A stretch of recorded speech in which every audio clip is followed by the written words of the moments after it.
नमस्कार दोस्तों, आप सबका एक बार फिर से हमारे YouTube चैनल पर हार्दिक स्वागत। मैं आपका दोस्त विवेक गुप्ता। दोस्तों, हाजिर हूँ आज एक केपी एस्ट्रोलॉजी से रिलेटेड छोटा सा केस स्टडी लेकर आप दोस्तों के लिए। इस चर्चा को आगे बढ़ाने से पहले एक बात कहना चाहूंगा, खासकर उन दोस्तों से जो पहली बार हमारे इस YouTube चैनल पर आए हैं और इस वीडियो को देख रहे हैं। दोस्तों, यदि आपने हमारा चैनल सब्सक्राइब नहीं किया तो कर लीजिए, नोटिफिकेशन बेल का बटन दबाना ना भूलें। जो भी वीडियो हम अपलोड करें यूट्यूब पर, चाहे वो वैदिक एस्ट्रोलॉजी से रिलेटेड हो या फिर केपी या कस्पर इंटरलिंक थ्योरी के केस स्टडी, जो समय समय पर हम आप दोस्तों के लिए अपलोड करते रहते हैं, आप उन्हें मिस मत करिएगा। दूसरी बात, जो भी मेरे दोस्त हमेशा पूछते हैं कि कोई घटना किस प्रकार होती है जी, उसको पिन पॉइंट कैसे करते हैं जी, तो मैं हमेशा कहता हूं दोस्तों, केपी एस्ट्रोलॉजी से ऊपर कोई भी टूल नहीं है। आप जितना चाहें वैदिक एस्ट्रोलॉजी कीजिए, लेकिन यदि किसी इवेंट को प्रिडिक्ट करना है अच्छा या बुरा, वो केपी एस्ट्रोलॉजी के माध्यम से ही कर सकते हैं। जो दोस्त केपी एस्ट्रोलॉजी को सीखना चाहते हैं या प्रैक्टिस अभी कर रहे हैं, यदि आपको और मटेरियल चाहिए केपी एस्ट्रोलॉजी से रिलेटेड कि कैसे किसी इवेंट को हम प्रेडिक्ट करते हैं, तो हमारे हर तरह के जितने भी टॉपिक हैं, चाहे वो मैरिज से संबंधित हो, लेट मैरिज हो, या मैरिज में कोई दिक्कत हो, डिवोर्स केस हो, या डिवोर्स होने के बाद रीयूनियन का केस हो, फॉरेन सेटलमेंट हो, पीआर हो, वीजा हो, स्टॉक मार्केट, पॉलिटिक्स, हर तरह के वीडियो, जॉब चेंज या जॉब आपकी कब लगेगी, इस तरह के बहुत सैकड़ों वीडियो जो है हमारे YouTube के होम पेज पे आपको मिल जाएंगे अलग अलग नाम से।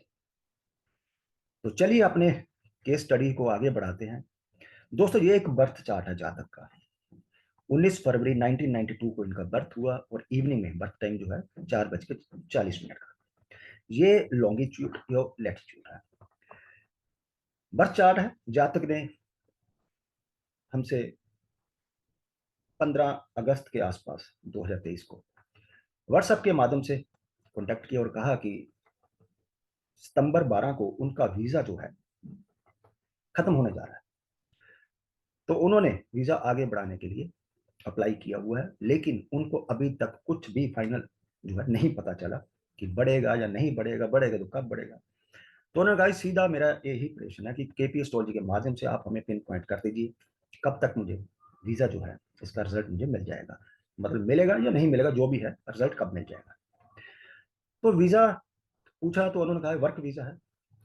तो यहाँ पर मैं पहले भी काफी वीडियो बना चुका हूँ, तो फिर भी नए दोस्तों के लिए बता देता हूँ कि दोस्तों, थर्ड हाउस जो होता है जन्म चार्ट का, वो किसी भी तरह के डॉक्यूमेंट से संबंधित भाव होता है। आपने वीजा अप्लाई किया, वो भी यहीं से देखेंगे। पीआर अप्लाई किया, वो भी यहीं से देखेंगे। किसी तरह से शॉर्ट जर्नी है, वो यहाँ से देखते हैं। किसी तरह की कोई न्यूज है, वो सही है या गलत है या अफवाह है, वो भी इसी से देखते हैं।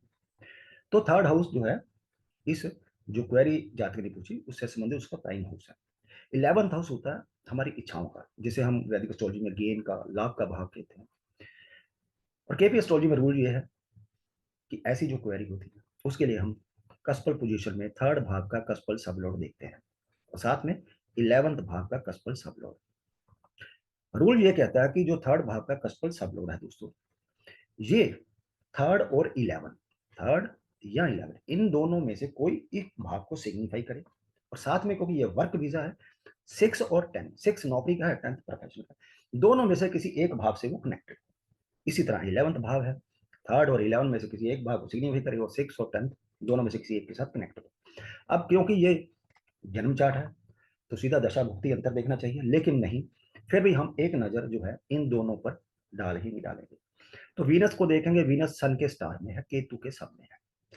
ये रहा भाव चलित। रिजल्ट भाव के मुताबिक मिलता है, ना कि इसके मुताबिक। तो भाव चलित में वीनस जो है 6 में है, जो आपके भाव में है। 11th भाव की ओनरशिप उसके पास है। सन के स्टार में है वीनस, लेकिन सन सेकंड भाव में उसकी ओनरशिप है उसके पास, और प्लेसमेंट 7th में, मतलब वो किसी भी भाव से कनेक्टेड नहीं। लेकिन वीनस आगे केतु के सब में गया है। केतु राशि चार्ट में बुध की मिथुन राशि में है। राहु केतु दोस्तों जिस भी प्लेनेट के साथ होते हैं, जो प्लेनेट इन्हें देखता है, जिस राशि में और जिस स्टार में होते हैं, उन सभी का रिजल्ट देते हैं। तो यहाँ पर किसी का भी एस्पेक्ट नहीं आ रहा, ना ही कोई केतु के साथ है। केतु सिर्फ बुध की राशि में है और राहु के स्टार में है। तो बुध के पास थर्ड भाव की ओनरशिप है, यानी कि वीनस हैज ए प्लैनेट 6 और 11 को सिग्निफाई कर और थर्ड से वो कनेक्टेड हो गया। 11वां भाव राहु। राहु देखेंगे जुपिटर के साइन में है, वीनस के स्टार में, वीनस के सब में। लेकिन वीनस जो है, वीनस के स्टार पर राहु भी है, वीनस के स्टार पर जुपिटर भी है, वीनस के स्टार पर मून भी है, इसलिए सब लेवल पे वीनस नहीं लेंगे। वीनस को देखेंगे आगे तो वीनस सन के स्टार में है। राहु खुद 6 में है, जुपिटर सेकंड में है, 6 की ओनरशिप है, 9th की ओनरशिप है, और आगे वीनस हम देख चुके हैं कि 11th और 6। अब रही बात थर्ड की। जैसे मैंने कहा कि राहु केतु जो है वो जिन प्लैनेट के साथ होते हैं, जो प्लैनेट उन्हें देखते हैं, जिस राशि में और जिस स्टार में होते हैं, उनका रिजल्ट देते हैं। तो यहाँ पर देखेंगे राहु जो है जुपिटर के साइन में, वीनस के स्टार में। तो जो ये जुपिटर वीनस है ना दोस्तों, ये राहु के एजेंट है। तो हम जुपिटर और वीनस को भी has a Rahu he consider करेंगे। जिस तरह हमने राहु को देखा, इसी तरह हम वीनस को और जुपिटर को भी देखेंगे। जुपिटर सन के साइन में है, वीनस के स्टार में है, मून के सब में है। मून यहाँ अनटेनेंटेड है, और यहाँ पर मून देखेंगे तो मून सेकंड में है, फर्स्ट की ऑनरशिप उसके पास है। यहाँ देखेंगे मून 7th हाउस का कस्पल सब लोग बना, यानी कि जुपिटर हमें इतना स्ट्रांगली नहीं बता रहा। अब वीनस को पकड़िए, वीनस को हम देख ही चुके हैं कि वीनस 11 की ओनरशिप है, 6 में उसकी प्लेसमेंट है, केतु के सब में, और केतु जो है बुध को रिप्रेजेंट कर रहा है। यानी कि थर्ड और 11 दोनों जो है, जो जातक की इच्छा है उसे दिखा रहे हैं जन्म चार्ट में। तो भी यस, जातक का काम जो है उसने पूछा वर्क वीजे के लिए होना चाहिए। अब होगा नहीं होगा वो दशाभुक्ति अंतर बताएगा। मैंने कहा 15 अगस्त 2023 को जातक ने क्वेरी हमसे पूछी, तो ये देखिए 15 अगस्त 2023 को ये लीजिए 16 अगस्त 2023 तक जातक को राहु में राहु आगे केतु था। 16 अगस्त क्वेरी 15 को पूछी, इसलिए हमने राहु को इसको केतु को छोड़ दिया। तो एक दिन में क्या होगा, सीधा वीनस को पकड़ा। अब देखिए मतलब 11th भाव का कस्पल सबलोड कौन है, राहु, यस कर रहा है। वीनस थर्ड भाव का कस्पल सबलोड है, यस कर रहा है। एक चीज और मैं यहाँ पर डिक्लेयर करता हूँ दोस्तों, आप लोग क्या करते हैं, जो केपी करते हैं, ठीक है, वैदिक की तो बात ही नहीं कर रहा ना, केपी करने वाले लोग, केपी करने वाले लोग क्या करते हैं, दशा भुक्ति अंतर इसको देखते हैं, ये जिन भावों को सीखने कर रहे हैं, जिन भावों से कनेक्टेड है, हम बता देते हैं कि भाई आपका ये काम जो है जॉब से संबंधित है, मैरिज से संबंधित है, डिवोर्स से संबंधित है, हम क्या देते हैं, हाँ भाई ये हो जाएगा। लेकिन एक चीज मत भूलिए कि जो भी ये दशा भुक्ति अंतर चलते हैं, ये कस्पल पोजीशन में जिन भावों के भी कस्पल सबलोड बनेंगे उनका स्ट्रांगली रिजल्ट देते ही देते हैं, कभी भी आप चेक कर लेना। वीनस थर्ड का कस्पल सबलोड है, जातक ने वर्क वीजे के लिए हमसे प्रेषण किया, मतलब थर्ड भाव तो एक्टिव हो गई होगा। आगे वो 9th भाव का भी कस्पल सबलोड है। 9th भाव क्या है, लॉन्ग जर्नी का, ठीक है। तो ये दो भावों का रिजल्ट जातक को मिलेगा। और यहाँ पर हमें क्लियर है कि भाई आपका जो वीजा है वो 28 जनवरी 2024 तक जातक को मिलेगा। जातक ने कहा कि ये तो बात बिल्कुल सही है, लेकिन 15 अगस्त से लेके 28 जनवरी, सॉरी हाँ 28 जनवरी, तो उनका कहने का मतलब था कि 3 महीने 4 महीने जब बन जाएंगे, इस पीरियड को आप केपी एस्ट्रोलॉजी के माध्यम से थोड़ा सा और कम कर दीजिए। ये लीजिए, हमने जातक को कहा कि ये लीजिए, ये रहा, हमने उन्हें कहा कि sun will transit in Leo sign 17 अगस्त से लेकर 17 सितंबर के बीच में। और लियो साइन में दोस्तों 3 स्टार होते हैं, केतु, वीनस और सन, ठीक। तो हमने कहा sun will transit in Ketu star and in birth chart में केतु देखेंगे तो मरकरी को रिप्रेजेंट कर रहा है, which is third Lord, and in transit in Libra which is 11th Lord, mercury जो यहाँ पर।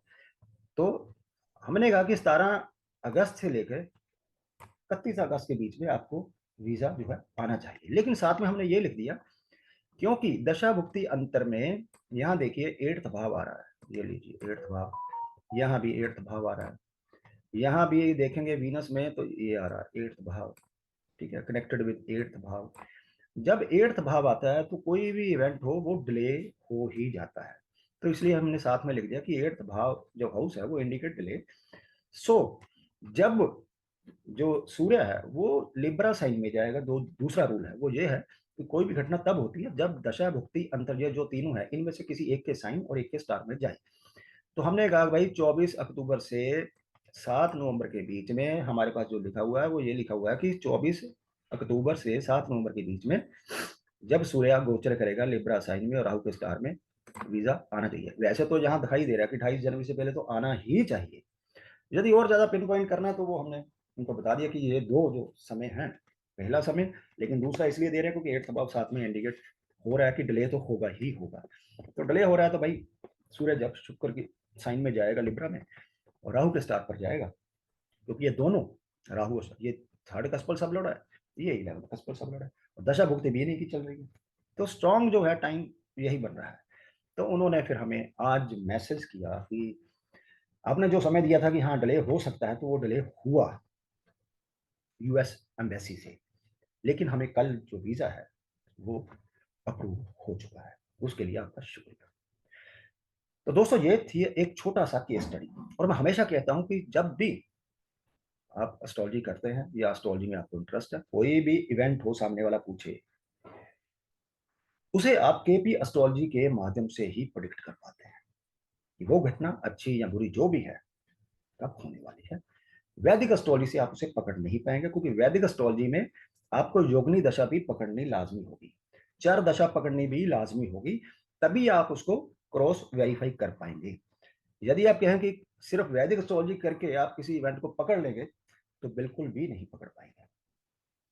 तो आशा करता हूं कि ये वीडियो आप दोस्तों को अच्छा लगा, ये टॉपिक अच्छा लगा। यदि वीडियो अच्छा लगा तो प्लीज लाइक कीजिए, शेयर कीजिए, कमेंट बॉक्स खुला है, आपके कमेंट करने से हमें प्रोत्साहन मिलता है। और जल्दी ही मिलते हैं एक नई जानकारी के साथ, तब तक के लिए दोस्तों नमस्कार।